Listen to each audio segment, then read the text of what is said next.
Perkenalkan, kami dari kelompok 6 ingin memberikan materi tentang bagaimana hakikat instrumentasi dan praktis demokrasi Indonesia berlandaskan Pancasila dan Undang-Undang Dasar Negara Republik Indonesia 1945. Nah, sebelum masuk kepada video ke materi, izinkan kami memperkenalkan diri terlebih dahulu. Oke, yang pertama saya Muhammad Syawik Ratuna.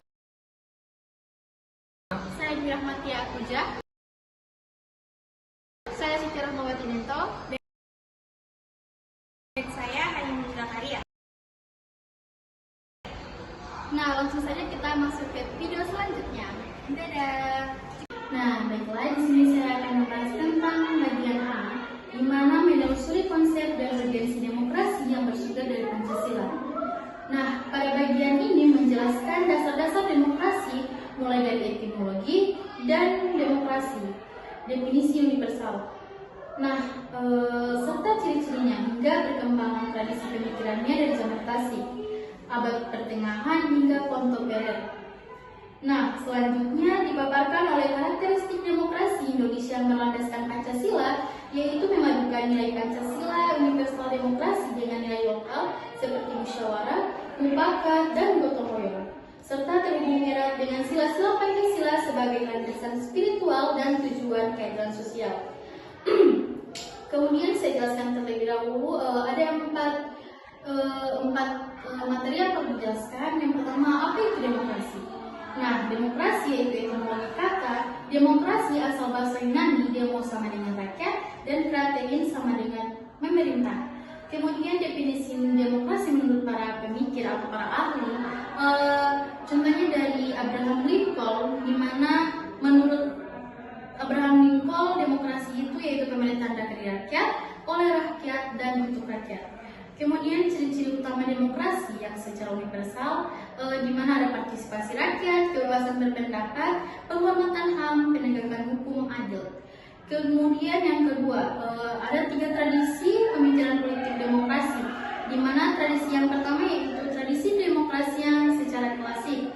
Misalnya menurut Aristoteles, pemerintahan langsung oleh warga negara yang memenuhi syarat. Yang kedua, tradisi demokrasi abad pertengahan, misalnya dalam hukum Romawi, yaitu kedaulatan rakyat sebagai dasar legitimasi kekuasaan. Yang ketiga, tradisi demokrasi kontemporer, yang misalnya sistem republik sebagai bentuk yang sesuai untuk berpartisipasi di luas rakyat. Kemudian pemikiran tentang demokrasi Indonesia.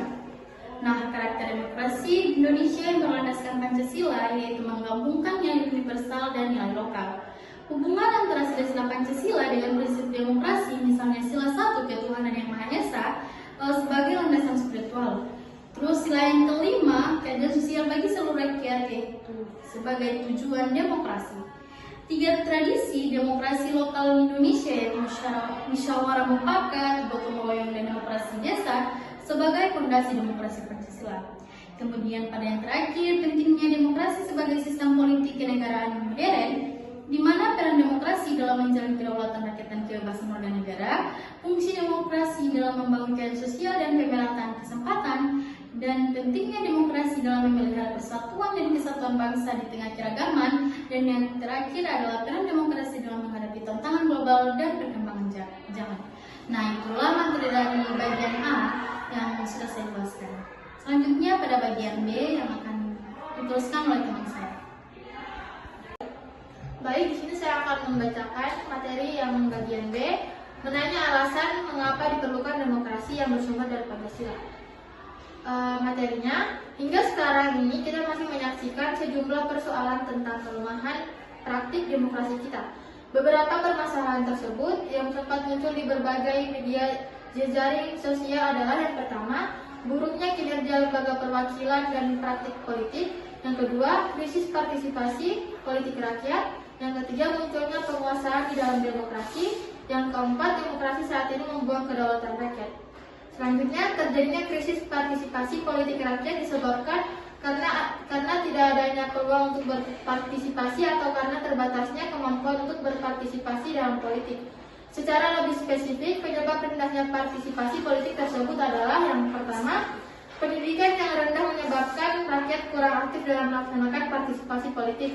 Yang kedua, tingkat ekonomi rakyat yang rendah. Yang ketiga, partisipasi politik rakyat kurang mendapat tempat oleh pemerintah.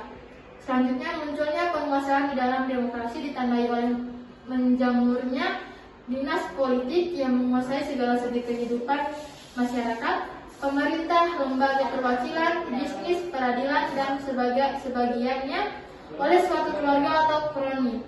Adapun perihal demokrasi membuang kedaulatan rakyat terjadi akibat adanya kenyataan yang memperhatikan bahwa setelah tumbangnya struktur kekuasaan atau otorasi, ternyata bukan demokrasi yang kita peroleh, melainkan oligarki di mana kekuasaan terpusat pada sekelompok kecil elit, sementara sebagian besar rakyat atau demos tetap jauh dari sumber-sumber kekuasaan atau wewenang, uang, hukum, informasi, pendidikan, dan sebagainya. Baik, di sini saya akan membacakan submateri bagian C mengenai menggali sumber historis sosiologis dan politik tentang demokrasi yang bersumber dari Pancasila. Oke, jadi yang pertama itu ada sumber nilai dari demokrasi desa. Meskipun kerajaan-kerajaan Nusantara bersifat feodal, nilai-nilai demokratis telah hidup dalam unit sosial kecil seperti desa di Jawa, negari di Minangkabau, dan Banjar di Bali. Ciri-cirinya antara lain musyawarah dan mufakat sebagai cara mengambil keputusan, selanjutnya kolektivitisme dan gotong royong dalam menyelesaikan masalah bersama. Selanjutnya adanya pembatasan kekuasaan, raja oleh nilai keadilan dan kepatutan. Selanjutnya 5 unsur demokrasi desa menurut Hatta. Yang pertama, rapat, mufakat, gotong royong, hak protes bersama, dan hak menyingkir dari kekuasaan yang tidak adil. Nilai-nilai inilah yang menjadi dasar bagi perumusan demokrasi sosial Indonesia. Selanjutnya, bagian 2, sumber nilai dari Islam. Islam memberikan kontribusi nilai yang kuat terhadap demokrasi Indonesia melalui prinsip tauhid, persamaan derajat manusia di hadapan Tuhan, nilai tablik dan akhlak demokratis. Selanjutnya, pengaruh Islam mendorong masyarakat feodal menuju masyarakat egaliter dan partisipatif. Contoh transformasi nilai seperti dari pepatah Melayu pantang membantah menjadi raja adil, raja disembah, raja zalim, raja disanggah.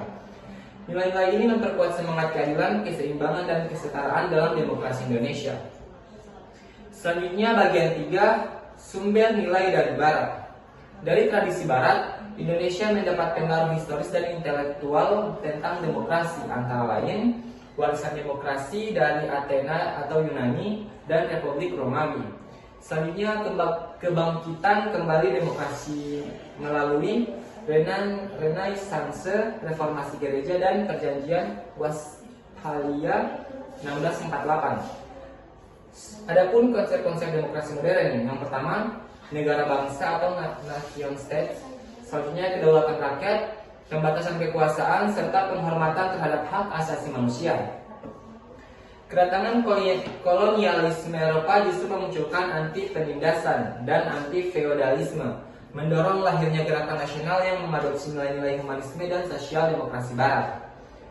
Kesimpulan utama submateri C ini bagian saya yaitu Indonesia berakar pada 3 sumber historis, sosiologis, dan politis. Yang pertama, tradisi permusyawarah dan kolektivitisme lokal atau demokrasi desa. Selanjutnya, nilai-nilai egalitarian dan keadilan dalam ajaran Islam. Selanjutnya, yang ketiga, gagasan humanisme, nasionalisme, dan demokrasi dari dunia Barat. Ketiganya kemudian dipadukan menjadi demokrasi Pancasila, yaitu demokrasi yang menekankan musyawarah atau mufakat, kebersamaan dan gotong royong, penghormatan terhadap martabat manusia, serta keadilan sosial dan anti kekuasaan absolut. Oke, itu saja dari materi saya. Terima kasih.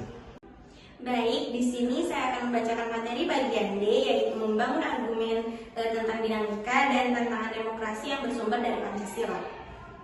Tentu saja jawabannya adalah dalam konstitusi kita sepanjang sejarah Indonesia pernah mengalami dinamika ketatanegaraan seiring dengan berubahnya konstitusi yang dimulai sejak berlakunya Undang-Undang Dasar 1945. Yang pertama, Konstitusi RIS 1949, yang lalu UUDS 1950, yang kembali ke Undang-Undang Dasar 1945. Yang kedua, dan akhirnya kita telah berhasil mengamandemen Undang-Undang Dasar 1945 sebanyak 4 kali. spiritual postur demokrasi kita dewasa ini dapat kita amati dari fungsi dan peran lembaga permusyawaratan dan perwakilan rakyat menurut Undang-Undang Dasar Negara Republik Indonesia tahun 1945, yakni Majelis Permusyawaratan Rakyat atau MPR, Dewan Perwakilan Rakyat atau DPR, dan Dewan Perwakilan Daerah yaitu DPD. Yang pertama, Majelis Permusyawaratan Rakyat. Amandemen Undang-Undang Dasar 1945 dilakukan pula terhadap ketentuan tentang Lembaga Permusyawaratan Rakyat yakni MPR.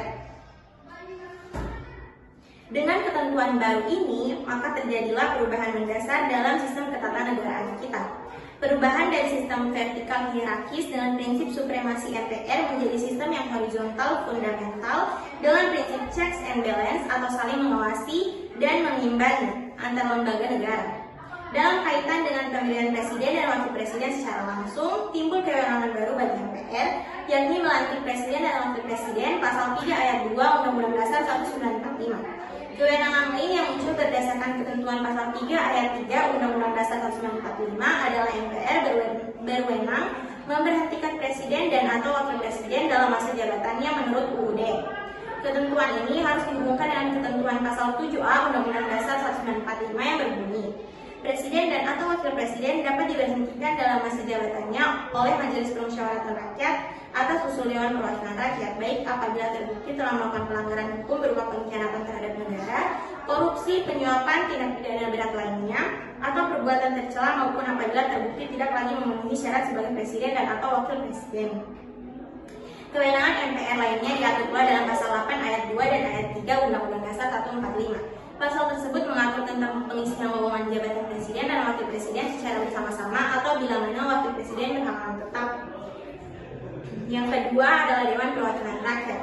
Dalam upaya mempertegas pembagian kekuasaan dan menerapkan prinsip saling mengawasi dan menyimbangi yang lebih ketat dan transparan, maka ketentuan mengenai DPR dilakukan perubahan. Jika diperhatikan, ternyata yang berubah dari ketentuan tersebut adalah penambahan ketentuan mengenai pemilihan anggota DPR. Dua ketentuan lainnya, yakni susunan dan masa sidang DPD, tetap tidak berubah. Apa sebenarnya maksud adanya ketentuan bahwa anggota DPR itu semuanya dipilih melalui pemilihan umum? Jadi perubahan Undang-Undang Dasar 1945 membawa pengaruh yang cukup besar terhadap kekuasaan DPR dalam membentuk undang-undang. Lalu ketentuan mengenai fungsi dan hak DPR serta hak anggota DPR itu diatur dalam pasal 20A dengan 4 ayat. Menurut ketentuan pasal 20A ayat 1 Undang-Undang Dasar 1945, fungsi DPR itu ada 3. Yang pertama, fungsi legislasi adalah fungsi membentuk undang-undang yang dibahas dengan presiden untuk mendapat persetujuan bersama. Lalu yang kedua, fungsi anggaran adalah fungsi menyusun dan menetapkan anggaran pendapatan dan belanja negara bersama presiden dengan memperhatikan pertimbangan DPD. Yang ketiga, fungsi pengawasan adalah fungsi melakukan pengawasan terhadap pelaksanaan Undang-Undang Dasar Negara Republik Indonesia tahun 1945, undang-undang dan juga peraturan pelaksanaannya. Berdasarkan ketentuan pasal 20A ayat 2 DPR mempunyai hak interpelasi, hak angket, dan hak menyatakan pendapat. Yang pertama, hak interpelasi adalah hak DPR untuk meminta keterangan kepada pemerintah mengenai kebijakan pemerintah yang penting dan strategis serta berdampak luas pada kehidupan bermasyarakat dan bernegara. Yang kedua adalah hak angket adalah hak DPR untuk melakukan penyelidikan terhadap kebijakan pemerintah yang penting dan strategis serta berdampak luas pada kehidupan bermasyarakat dan bernegara yang diduga bertentangan dengan peraturan perundang-undangan. Lalu yang ketiga, hak menyatakan pendapat adalah hak DPR sebagai lembaga untuk menyatakan pendapat terhadap kebijakan pemerintah atau mengenai kejadian luar biasa yang terjadi di tanah air atau situasi dunia internasional. Lalu yang ketiga ada Dewan Perwakilan Daerah. Ketentuan mengenai Dewan Perwakilan Daerah merupakan hal baru dalam Undang-Undang 1945. Ketentuan ini diatur dalam bab tersendiri dan terdiri atas 2 pasal, yaitu pasal 22C dengan 4 ayat dan pasal 22D dengan 4 ayat. Sebab di samping terdapat DPR sebagai lembaga perwakilan berdasarkan aspirasi rakyat, juga ada DPD sebagai lembaga penampung aspirasi daerah. Demikianlah dinamika yang terjadi dengan lembaga permusyawaratan dan perwakilan di negara kita yang secara langsung mempengaruhi kehidupan demokrasi.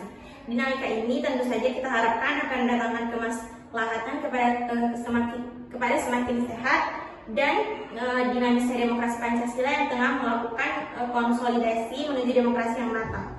Hal ini merupakan peluang dan sekaligus tantangan bagi segenap komponen bangsa.